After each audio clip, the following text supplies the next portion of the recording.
Quero desde já mais uma vez agradecer ao pastor João Costa por essas 2 terças-feiras em que ministramos aqui. Tenho certeza de que Deus vai falar mais uma vez conosco. Amém, irmãos? Lá fora vai ter os DVDs, como eu falei na semana passada. Tem 4 temas: o Éden, a morte e a cruz, quebrando mitos sobre a proteção divina, o homem total na sociedade do vazio, e o meu lar, lugar de paz e cura. Amém? Já está lá fora, 10 reais. Prazer em encontrar a Tângela, seu esposo, que benção. Estávamos juntos mais uma vez. Meus irmãos, terça-feira passada, nós falamos sobre um tema estranho. Afinal, quem precisa de igreja? Vocês lembram? E nós trabalhamos com a ideia de que a gente não precisa ser de igreja, a gente precisa ser igreja. Hoje vai ser um pouco mais pesado. Pode ser? Perigos, é o que a gente vai falar. Perigos da falsa noção de igreja. Se a gente entender errado a igreja, vai dar problema. É por isso que tem dado problema, por causa da falsa noção de igreja. João capítulo 15, versículo 5, diz assim: eu sou a videira, vocês são os ramos. Se alguém permanecer em mim e eu nele, esse dará muito fruto, pois sem mim vocês não podem fazer coisa alguma. Amém? Pode sentar, por favor. Algumas versões vão de uma forma mais sucinta de: sem mim nada podeis fazer. Só que a gente tenta, não é? A grande tentativa cristã é fazer alguma coisa sem Jesus, principalmente igreja sem Jesus. Isso é um problema sério. Um escritor chamado Eugene Peterson, que eu gosto muito, disse algo muito verdadeiro em relação às expectativas equivocadas que são depositadas sobre a igreja. Ele disse o seguinte: nenhuma igreja jamais existiu em estado puro. Toda igreja é composta por pecadores. Ponto. É ou não é? Já começa daqui o nosso problema com relação à igreja. Colocamos sobre a igreja expectativas irreais. Imaginamos que vamos entrar aqui e encontrar as pessoas mais extraordinárias de todos os tempos. Aí estamos de cara com alguns irmãos que não estão lá tão santos, né? E a nossa expectativa vai por água abaixo. Agora nos Estados Unidos o irmão colocou um adesivo no carro dele: cuidado, Deus ainda não completou a obra em mim. É melhor sair da frente dele, né? Essas expectativas que a gente coloca sobre a igreja, de modo que a igreja a gente acha, superestima a igreja, são extremamente problemáticas. Geralmente quando a gente está sentado aí embaixo, olhando para os púlpitos, a principal motivação que dá a entender é que em cima do púlpito todo mundo é santo, e não é. Quando do púlpito olha para a igreja, a motivação principal é entender que na igreja todo mundo está tentando ser crente, nem está todo mundo assim. Eu quero deixar bem claro aos irmãos que à luz da palavra hoje nós vamos arrancar as vendas. A gente vai olhar a igreja com todos os defeitos, pacote completo, bagagem fechada, e eu louvo a Deus porque mesmo desse jeito Deus habita aqui. É tremendo saber que Deus nos escolheu sabendo quem a gente seria. Eu acho fantástico Deus ter me escolhido sabendo do risco que eu sou, sabendo do risco que você é. Acho lindo quando Deus coloca na nossa boca as suas palavras, sabendo que a gente pode torcer, aumentar, diminuir ou receber as glórias das palavras que não são nossas. Existe em nós uma espécie de sanção existencial que gosta de ser metido com uma força que não é dele, é ou não? Existe em nós assim um certo senso de querer levar vantagem. Existe uma brasilidade malandra que nunca descansa. Por isso é extremamente importante fincarmos raízes no solo da palavra, porque a palavra desmonta nossas expectativas irreais e coloca do ponto de vista da fé quem são as pessoas que Deus chama de igreja. Jesus deixou uma coisa bem clara no texto que eu li: eu sou a videira, portanto a seiva está em mim, as raízes são minhas, vocês são varas, que se estiverem ligadas em mim, vão ter vida. Se não tiver nenhum parasita para roubar a seiva, vão ter vida. Porque se não tiver vida, eu corto e jogo fora. É o que Jesus diz aqui? Eu vou cortar e jogar fora aquele que não frutifica. Sabe o que eu acho interessante nesse texto, João capítulo 15? Jesus ainda tem uma pegada extremamente difícil da gente aceitar ainda hoje. Porque hoje a gente procura os frutos da videira. Hoje a gente ama a sombra da videira, mas a gente não quer estar ligado ao caule da videira. E se não estiver ligado nela, não tem vida. Deus não nos chamou para sermos turistas da celestialidade, gozando da sombra da videira. Deus não nos chamou para sermos esfomeados da graça, mamando nas vinhas da videira. Deus nos chamou para sermos varas, ligados à videira, tomando sua vida e frutificando para sempre. Amém? Eu coloquei aqui, ó, a igreja é lugar de formação em vários níveis. Primeiro, a igreja é lugar de afirmação. É onde a gente aprende através das coisas que estão dando certo. Isso é tremendo, a igreja nem sempre erra, existem coisas tremendas acontecendo, e nisso a gente se afirma. A cruz de Cristo é afirmada em nós a partir do momento que a gente ganha pessoas para Cristo, a partir do momento que coloca as pessoas no cerne da comunhão. Deixa eu dizer uma coisa aos irmãos, lá em Lázaro tem uma coisa que passa despercebida na mente da gente. Por exemplo, Jesus chega, ele para na frente do túmulo de Lázaro, segundo o costume da época, embalsamado, enrolado com faixas até em cima, totalmente enrolado de faixas, e antes de enrolar era passada mirra e uma espécie de coisas que deixavam pegajosos, que grudava a faixa, até porque ninguém ia tirar aquela faixa mais. É ou não? Aí Jesus chega na beira do túmulo e dá um grito: Lázaro, sai para fora. Ele aparece em pé, já é milagre, não é?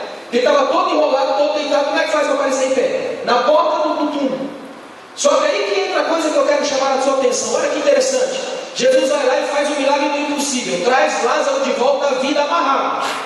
O milagre do possível é nosso. Fica todo mundo extasiado, aterrorizado, com medo, glorificando, todo mundo ali, naquele momento, porque o êxtase, o milagre é perigoso. Ele rouba de nós as nossas funções. Na hora do milagre a gente não sabe direito o que fazer. Então Jesus para e diz: desatai e deixai-o ir. Em outras palavras, Jesus está dizendo assim: acabei de trazer um homem para a vida, vocês vão matar ele e sufocar de novo?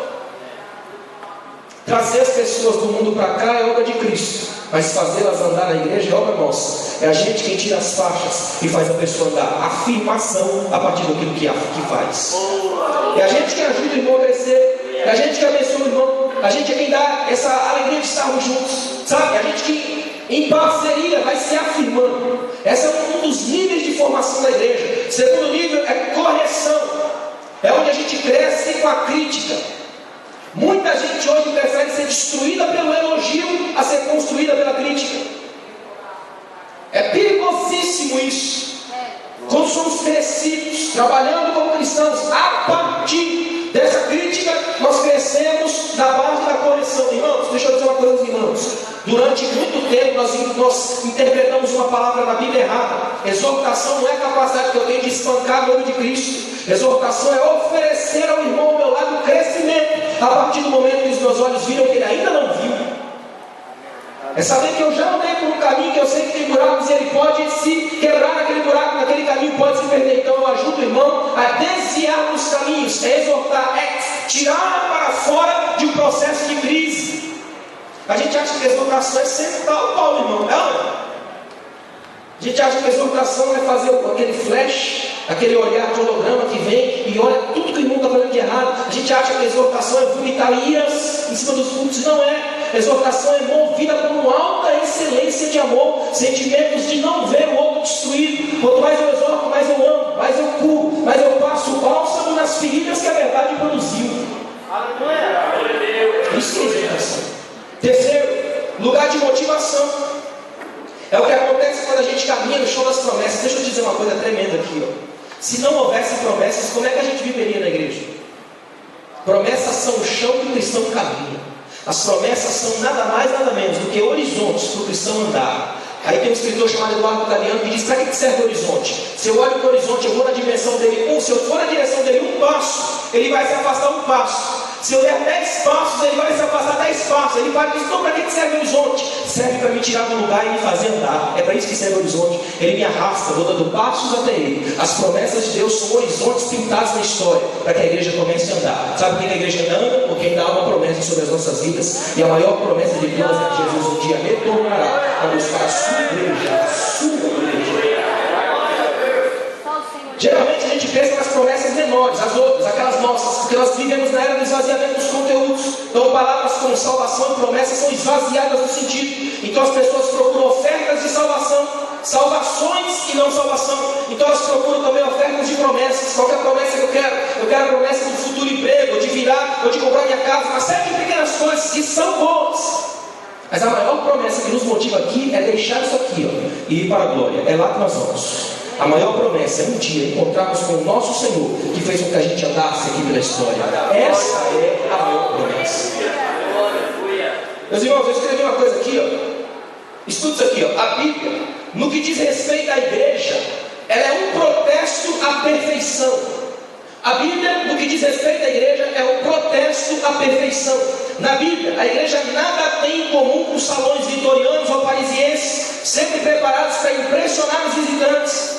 As igrejas da Bíblia são como as salas da maioria das casas, um tanto desarrumadas. Aí eu coloquei aqui muitas vezes, quando fazemos uma visita de surpresa, nós somos recebidos com inúmeros pedidos de desculpas e explicações.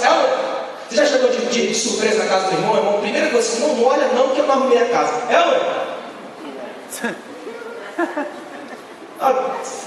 Olha, irmão, que menino está aí, né? Foi para a escola ainda, não deu tempo e tal. A gente cria milhares de desculpas porque fomos pegos de surpresa e a casa não está lá, essas coisas. E eu notei uma coisa com base na minha própria casa, minha esposa, minha mãe: a casa nunca está boa. Por incrível que pareça, eu nunca fui numa casa que disse: não, minha casa hoje está tremendo. Nunca, você já foi? Toda casa tem alguma coisa fora do lugar, é impressionante. Toda casa tem um tapete torto, né? Tem sempre uma criança para tirar alguma coisa do lugar. Isso é tremendo, isso é sinal da graça. A Bíblia não pede desculpas pelo escândalo da igreja. É isso que eu quero que você entenda. Quando você sai do mundo e entra na igreja, a igreja não é um museu, a igreja não é um espaço de obra de arte, a igreja não é um salão maravilhoso com recepcionistas, um belo sorriso, a igreja não é um encontro de chazinhos e biscoitos, a igreja é uma sala mal arrumada. A igreja é um lugar onde a gente é recebido por trabalhadores braçais, por gente que está implantando o reino, levando a força, aquela ideia de que o reino do céu é ganhar na força. Gente que entrou no culto suado porque veio correndo do emprego. Gente que às vezes não sabe nem o que orar direito porque veio de uma casa em luta, fugiu de casa e caiu na igreja. A igreja é uma sala desarrumada, onde Deus está presente para nos ensinar que é aqui, no meio do caos, nos pedaços da vida, que Deus opera as maiores maravilhas. Ele nos coloca de pé no centro do caos. Eu coloquei aqui, ó, é óbvio que as coisas estão fora do lugar, porque isso é natural em igrejas cheias de vida. Igrejas cheias de vida não são vitrines, são salas onde os pecadores se encontram. As nossas igrejas têm roupas espalhadas, inclusive as roupas sujas que a gente costuma lavar nos cultos, né? Elas não são vitrines, elas têm marcas de dentro da parede, tem lama no tapete, tem sujeirinha barriga para debaixo do tapete. É isso que é a verdadeira igreja. Enquanto Jesus insistir em chamar pecadores ao arrependimento, e não há nenhuma notoriedade na Bíblia de que ele vai mudar essa postura, enquanto Jesus insistir nisso, as igrejas vão continuar sendo uma vergonha para os exigentes. O que você mais vai achar na igreja ao longo da sua vida é gente reclamando de tudo. E eles estão no lugar certo, porque aqui tudo que eles vão encontrar é isso, mas também vão achar Jesus. Sabe qual é o desafio? Achar Jesus na banalidade da igreja. Sabe qual é o desafio? Permanecer em Jesus quando Ele não me dá as coisas que eu peço, mas as coisas que Ele sabe que me farão melhor. Desafio é permanecer em Jesus quando todas as expectativas frustram. Desafio é permanecer em Jesus pelo que Ele é, não pelo que Ele dá. Permaneçam em mim e eu permanecerei em vós. Essa é a palavra, permanência.